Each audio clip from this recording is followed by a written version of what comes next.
अस्सलामुअलैकुम वरहमतुल्लाहि वबरकातुहू। Welcome to my YouTube channel Kadi multi videos. आज की वीडियो शुरू करने से पहले आपने एक काम लाजमी करना है। एक काम ये वाला है, एक काम ये वाला है और दो काम आपने ये लाजमी करने हैं, ठीक है। साथ में आपने बेल आइकन को भी प्रेस करना है। चलें जी, आज अपनी अब वीडियो पे आते हैं। वीडियो का मैंने आपको बता दिया था कि इंशाल्लाह हम एक सीरीज़ शुरू करेंगे। सीरीज़ कैसी होगी? जिसमें मैं आपको बताऊंगा कि आपने एक अच्छा मुर्गी पालना स्टार्ट कैसे करना है।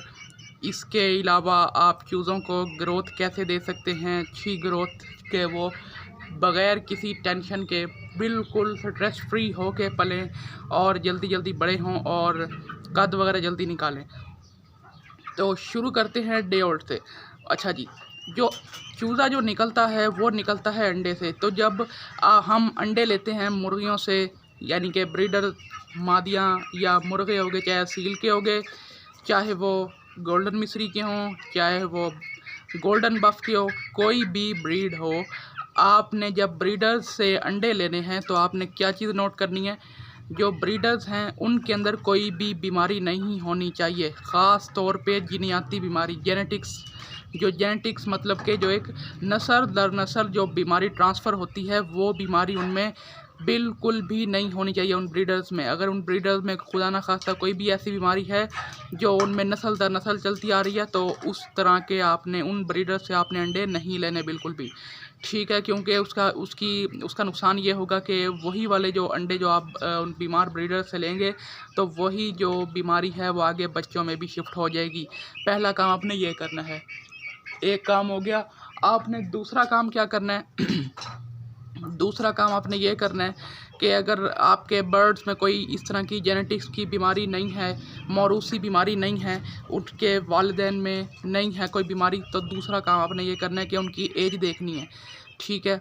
आपने बिल्कुल पट्ठा पट्ठी या बहुत ज़्यादा बूढ़े आपने बर्ड्स के जो है वो अंडे उठा के इनक्यूबेटर में या मुर्गी के नीचे नहीं रख देने। आपने क्या देखना है कि जो अगर गोल्डन मिस्री की बात करें तो कम से कम जो इनकी एज है वो 7 महीने से ऊपर होनी चाहिए, दोनों की, मुर्गा की और मुर्गी की, ठीक है। लेकिन वैसे बेहतरी है कि साल से ऊपर हों। उससे होता यह है कि इनकी डेवलपमेंट पूरी हो चुकी होती है, ये अपने फुल कद में होते हैं, अपने फुल सेहत में होते हैं, फुल जवान होते हैं। इनके अंदर जो एंटीबॉडीज़ जो पैदा होती हैं वो पूरी की पूरी होती हैं।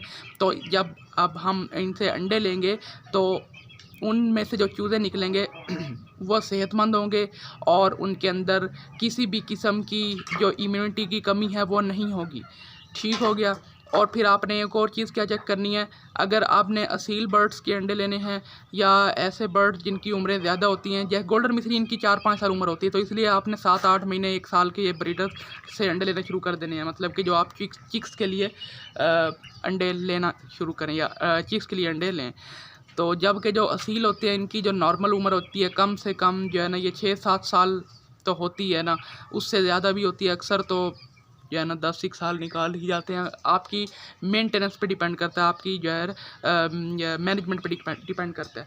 तो अगर आपने असील मुर्गों या मुर्गियों से अच्छी ब्रीड लेनी है तो कम से कम आपका जो मुर्गा है वो 1.5 साल का होना चाहिए, 18 मंथ्स, ठीक है। और मुर्गी आपकी कम से कम जो है वो भी 1.5 साल की होनी चाहिए। इससे छोटे अगर होंगे तो बच्चे निकलेंगे, लाजमी निकलेंगे, क्यों नहीं निकलेंगे। आप 6 महीने के जब जैसे ही वो अंडा देना शुरू करे और मुर्गा क्रॉस करना शुरू करे, आप लगा दें तो उनमें से भी बच्चे निकलेंगे, लेकिन वो बच्चे इतने ज़्यादा स्ट्रॉन्ग नहीं होंगे। वजह उसकी क्या होगी कि उनके जो वालिदैन हैं वो ख़ुद अभी डेवलपमेंटल स्टेज में होंगे, वो ख़ुद अभी मतलब कि जवान हो रहे होंगे, तो उनमें उस तरह की एंटीबॉडीज़ और जो इम्यूनिटी सिस्टम है वो डेवलप नहीं हुआ होता।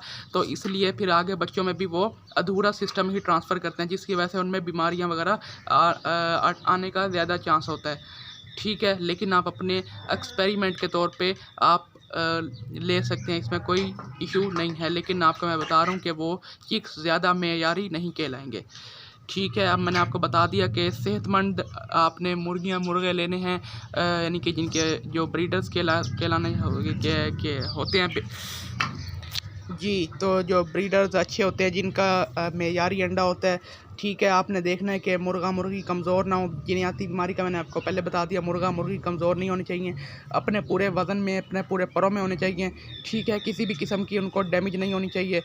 तो फिर आपने उनसे अंडे लेने हैं और अंडे आपने जो है रख देने इनक्यूबेटर में और या मुर्गी के नीचे। तो आपने वहाँ से जो है फिर आपने ह्यूमिडिटी वगैरह का जो है वो ख़्याल रखना है। ये इंशाल्लाह मैं नेक्स्ट वीडियो में आपको बताऊंगा कि आपने इनक्यूबेशन कैसे करवानी है।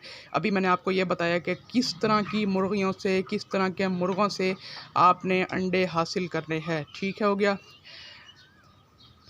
और आपको मैं बता देता हूँ कि अगर खुदा न खास्ता किसी मुर्गी की या मुर्गे की आँख ख़राब होती है तो हम समझते हैं कि ये ना आगे बच्चों में इससे कोई इफ़ेक्ट नहीं पड़ता, क्योंकि वो कुदरती एक अमल है कि अगर लड़ाई हो जाती है मुर्गियों की, मुर्गों की, या कोई चीज़ लग जाती है उसकी आँख में, तो उसकी वजह से उसकी आई डैमेज हो जाती है, तो वो आगे बच्चों में ट्रांसफ़र नहीं होगी। यानी कि इस तरह की कोई जो चीज़ें हैं, जैसे खुदा न खास्ता टांग टूट जाती है किसी की, तो ये इस तरह की जो चीज़ें हैं वो आगे ट्रांसफ़र नहीं होंगी, ठीक है।